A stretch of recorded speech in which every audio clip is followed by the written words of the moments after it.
Hello ಅಲ್ಲ ಮಚ್ಚ ಬಸ್ಸುಡಿಕೆ ಇದ್ಯಾವ ಹೊಸ ನಂಬರು ಮಚ್ಚ ನಂದೆಲ್ಲ ಹೊಂಟೋಯ್ತು ಮಚ್ಚ. ಯಾಕ ಯಾರ ರೇಪ್ ಗಿಪ್ ಮಾಡ್ಬಿಟ್ರೇನಾ? ನಿನ್ನ ಅಕ್ಕ ನಾನು ಹೇಳಿದ ಹಂಗಲ್ಲ ಪೌಡೆ. ಮತ್ತೆ ಏನಾಯ್ತು? ಮಚ್ಚ ಊರ್ ಹೋಗೋಣ ಅಂತ ರೈಲ್ವೆ ಸ್ಟೇಷನ್ ಬಂದಿದ್ದೆ, ಯಾರೋ ಬ್ಯಾಗ್ ಹೊಡ್ಕೊಂಡು ಹೋಗ್ಬಿಟ್ಟವ್ರೆ ಮಚ್ಚ. ಬ್ಯಾಗ್ ಅಲ್ಲಿ ನನ್ ಫೋನು, ಇಯರ್ಪಾಡ್ಸ್, ಶೂಸ್, ಸ್ಮಾರ್ಟ್ ವಾಚ್ ಎಲ್ಲಾ ಕಾಸ್ಟ್ಲಿ ಐಟಮ್ಸ್ ಇತ್ತು ಮಚ್ಚ. ಸರಿ ಅದ್ ಬಿಡು, ಹೋಗ್ಲಿ. ನೈಟ್ ನನ್ ಕನ್ಸಲ್ ಏನ್ ಬಂದಿತ್ತು ಗೊತ್ತಾ? ಏನ್ ಬಂದಿತ್ತು? ನಾನ್ ನೀರಲ್ಲಿ ಮುಳುಗ್ತಾ ಇದ್ದೀನಿ, ಫುಲ್ಲು ಒದ್ದಾಡ್ ಮುಳುಗ್ತಾ ಇದ್ದೀನಿ.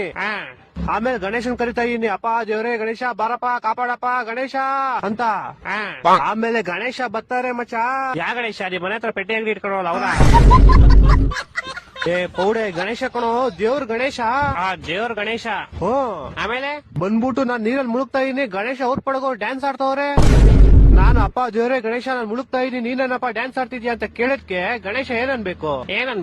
ಗಣೇಶ ಹಬ್ಬದ ದಿವಸ ನನ್ನನ್ ಮುಳುಗಿಸ್ಬಿಟ್ಟು ನೀನ್ ಡ್ಯಾನ್ಸ್ ಆಡ್ತಿದ್ದೆ. ಮಕ್ಕಳು ಒಂದೊಂದಲ್ಲ, ಅದಕ್ ನೀನೇನಂದೆ? ಅಷ್ಟೋದ್ರಲ್ಲಿ ನಮ್ಮಮ್ಮ ಬಂದು ಎದುರಿಸ್ಬಿಟ್ರು.